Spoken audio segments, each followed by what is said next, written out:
আমি মোহাম্মদ মনিরুল ইসলাম, সহকারী শিক্ষক, ভগবান সরকারি উচ্চ বিদ্যালয়, ব্রাহ্মণপাড়া, কুমিল্লা। দশম শ্রেণীর শিক্ষার্থী বন্ধুরা, তোমাদের জন্য আজকে বাংলাদেশ বিশ্ব পরিচয় বইয়ের তৃতীয় অধ্যায়ের সৌরজগৎ ও ভূমণ্ডল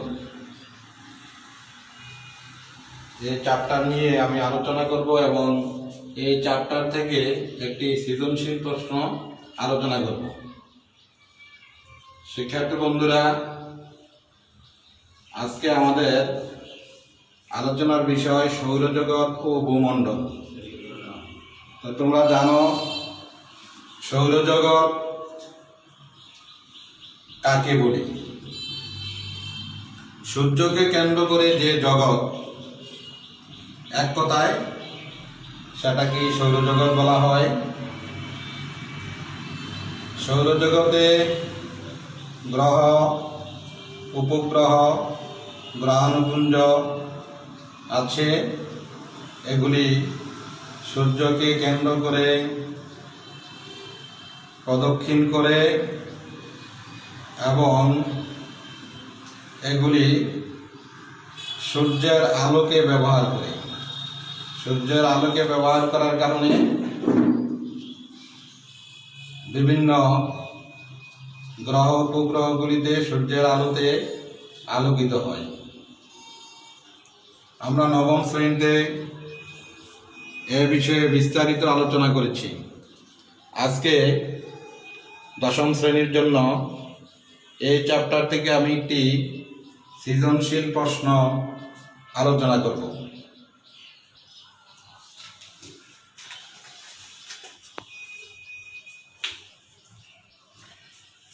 তোমরা বোর্ডের দিকে তাকাও। সৃজনশীল প্রশ্ন। এই প্রশ্নটি একটি গুরুত্বপূর্ণ প্রশ্ন। বোর্ডের পরীক্ষায় এই প্রশ্নটি এসেছে। স্কুলের পরীক্ষার জন্য এই প্রশ্নটি খুব গুরুত্বপূর্ণ। তোমরা ছবিটি দেখো, চিত্র 1 এবং চিত্র 2। চিত্র 2-এ সূর্যকে কেন্দ্র করে এখানে কতগুলি গ্রহ দেখানো হয়েছে। তারপরে চিত্র 2-এ দেখা যাচ্ছে সূর্য, চন্দ্র। এখানে এই অংশটা হচ্ছে পৃথিবী।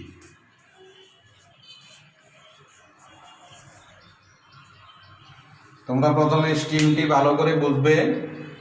চিত্র 1-এ আমরা বুঝতে পারতেছি এটা সৌরজগতের চিত্র। এখানে বেশ কয়েকটি গ্রহ দেখা যাচ্ছে। এর মধ্যে এ এবং বি দুইটা গ্রহকে এখানে চিহ্নিত করা হয়েছে। আর চিত্র 2-এর মধ্যে সূর্য, পৃথিবী, চন্দ্র এবং চন্দ্রের পূর্ণিমায় কি অবস্থা হইতে পারে এ সম্পর্কে বলা হয়েছে। চিত্রটি ভালোভাবে দেখার পরে তোমরা এবার প্রশ্নগুলি দেখবে। প্রশ্ন 1 বলা হয়েছে আহ্নিক গতি কাহাকে বলে?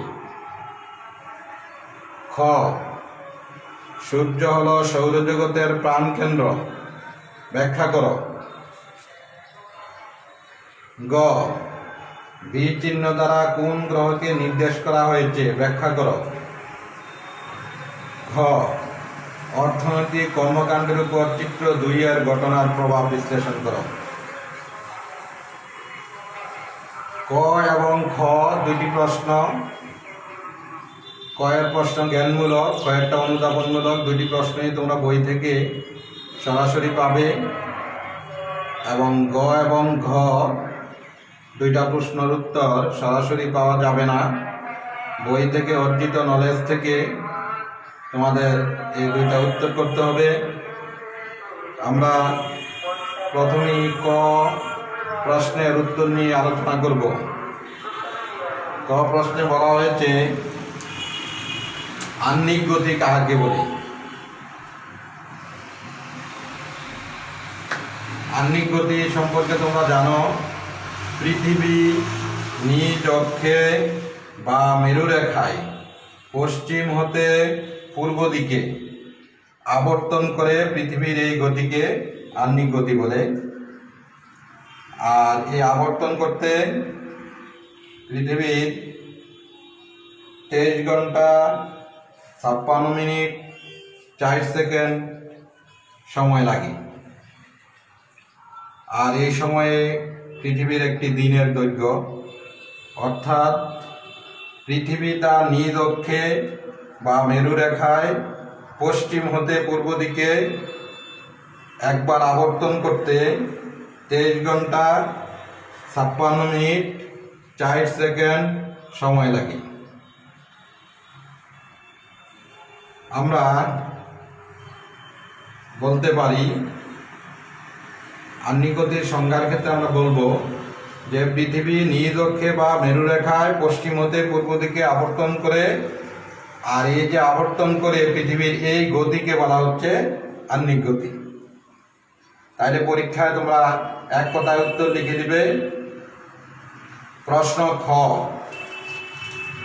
সূর্য হলো সৌরজগতের প্রাণকেন্দ্র, ব্যাখ্যা করো। সূর্য যে সৌরজগতের প্রাণকেন্দ্র সেটা ব্যাখ্যা করতে হবে। অনুধাবনের প্রশ্ন, 2 থেকে 3 সেন্টেন্সের মধ্যে শেষ করলেই হবে। এই প্রশ্নের উত্তর হবে, সৌরজগতের সকল গ্রহ উপগ্রহ গ্রহাণুপুঞ্জ সহ সবকিছু সূর্যকে কেন্দ্র করে আবর্তিত হচ্ছে। সৌরজগতের সকল গ্রহ উপগ্রহের নিয়ন্ত্রক হল সূর্য। আবার সূর্যই সৌরজগতের সকল শক্তি ও প্রাণের উৎস।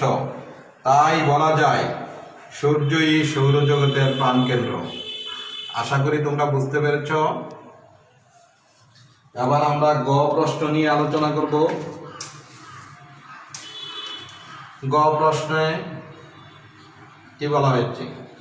বি চিহ্ন দ্বারা কোন গ্রহকে নির্দেশ করা হয়েছে ব্যাখ্যা করো। এখানে দেখো তোমরা বি, তা আমরা জানি সৌরজগতের প্রথম গ্রহ হচ্ছে বুধ, দ্বিতীয় গ্রহ হচ্ছে শুক্র, তৃতীয় গ্রহ হচ্ছে পৃথিবী। তাহলে আমরা কি দেখলাম?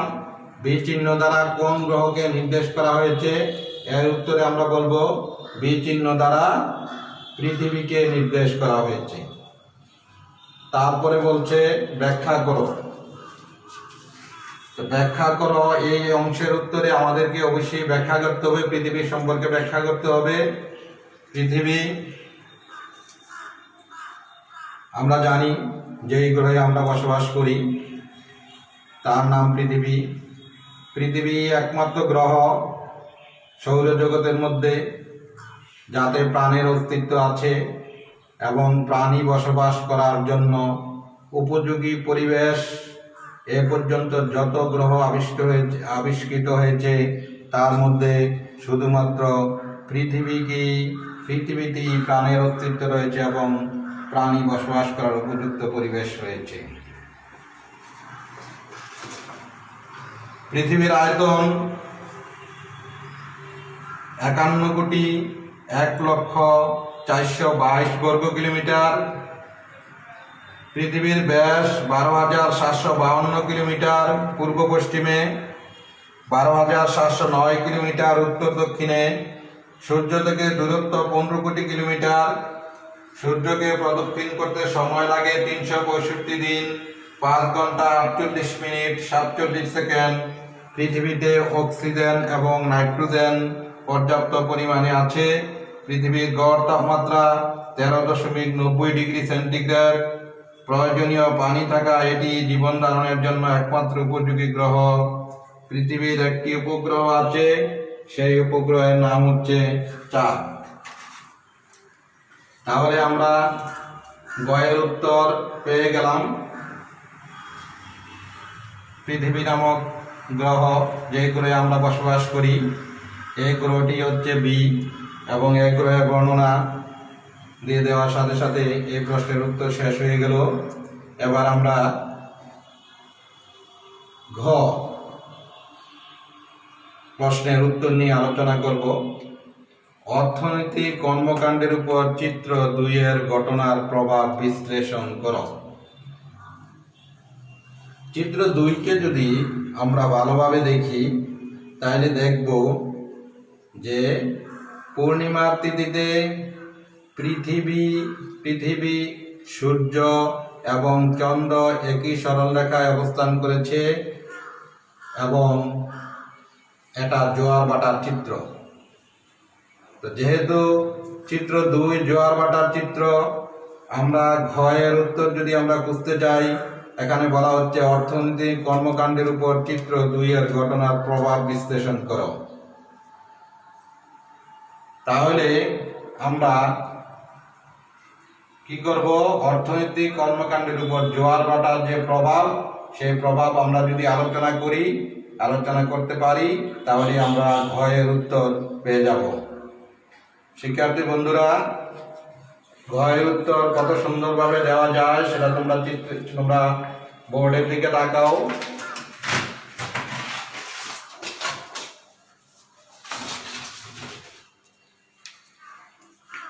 জোয়ার ভাটার সংজ্ঞা ও পৃথিবীতে এর প্রভাব।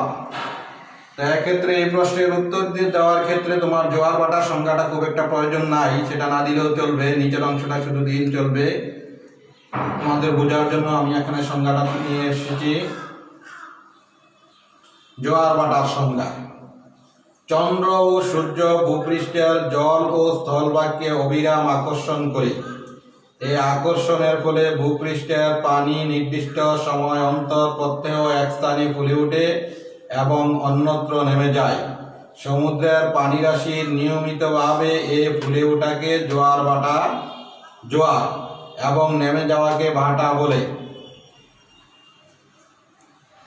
তোমরা জানো যে জোয়ার ভাটা চন্দ্র সূর্যের আকর্ষণে হয় এবং এই যে চন্দ্র সূর্যের আকর্ষণের ফলে যে